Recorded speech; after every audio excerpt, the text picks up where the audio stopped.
You ever wonder what your favorite book of the Bible says about you? Well, fortunately, I've got a peer review study here that says you need Jesus. Genesis. You probably laid awake at night asking questions that were way too complicated for little you to be asking, but you asked him anyways. That or you just like the story about Adam and Eve and Noah's Ark and all the other classics. Speaking of the classics, Exodus. If you like Exodus, you're into the classics. Exodus is one of the most inspiring stories in all of history, and you feel that too. Good for you. Leviticus. There's something wrong with you, but you're probably my kind of weird. Numbers. You like the obscure details that nobody else cares about. I like you. Deuteronomy. You should be a lawyer. Joshua. You probably like military history a lot, don't you? Judges. You're just cool. Ruth. You like a little romance from time to time, and you enjoy great literary plots while you're at it. Better than book talk. Samuel. You never graduated Sunday school, and your favorite story from the Bible is still David and Goliath. The Book of Kings. You hang out with the Leviticus people. There's only two of you at your table, but you're my kind of weird.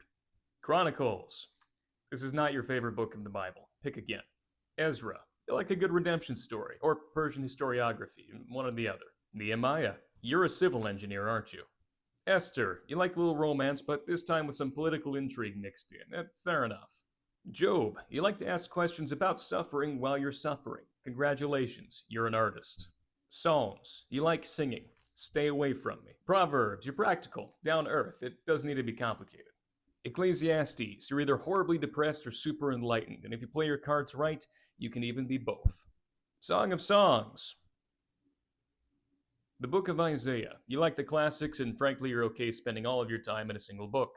Jeremiah. You like some variety. A little bit of this, a little bit of that, some narrative, some prophecy. Bonus points if you're into textual criticism. Ezekiel. You're either really into Israelite priestly literature or you're really into aliens.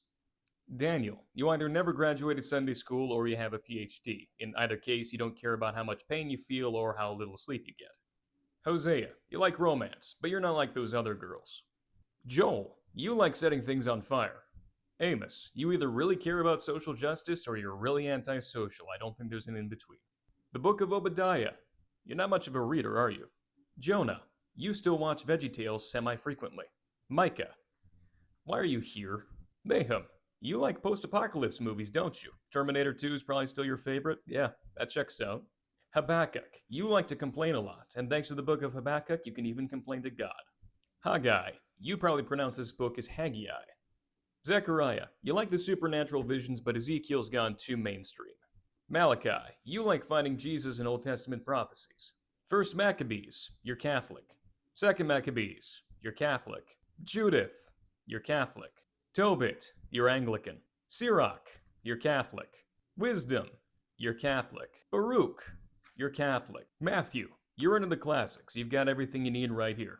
Mark. You're one of those few people who actually does research on the New Testament. Good for you. Luke. You like large books with protracted meta-narratives, don't you?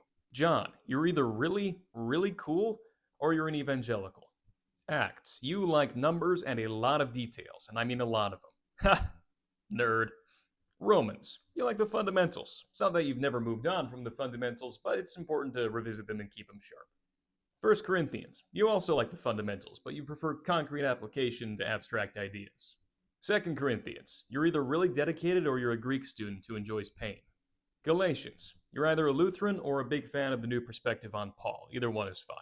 Release my boy E.P. Sanders from Samsara. He did nothing wrong.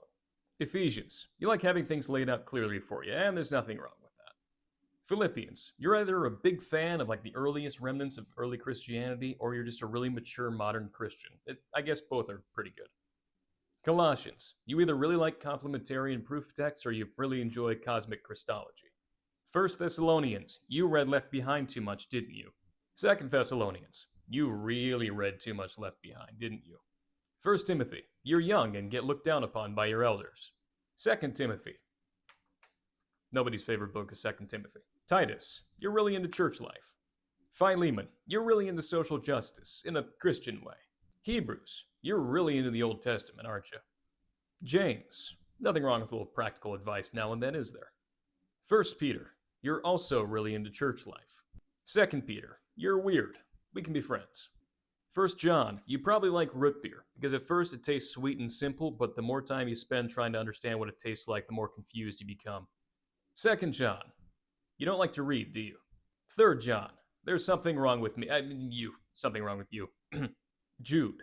You really like obscure things, and you've probably read the Book of Enoch. We can be friends. Revelation. Oh, there's definitely something wrong with you. All right, now that we got all the books that are actually in the Bible, we can start working on all the books that didn't make it into the Bible. So we're just going to work our way through the list and see where it turns out. So, starting off, the Trimorphic Protonoia.